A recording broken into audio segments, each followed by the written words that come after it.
You see this one? I swear on this I never play anymore.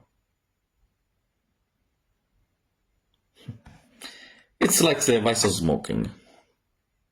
You swear to smoke anymore, then you light up one, and in the evening you're smoking a pack.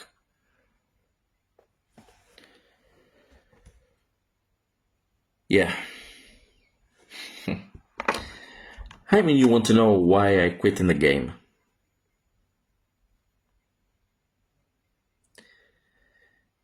They say that I was a coward. They say I was afraid to hurt myself in the hard matches. How many bullshit they said. I gave up the sport and choosing the sea when I discovered the matches often were fixed.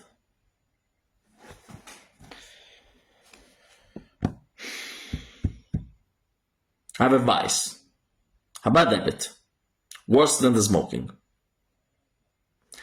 I believe in the fairness of a sport, and don't I like the cheating.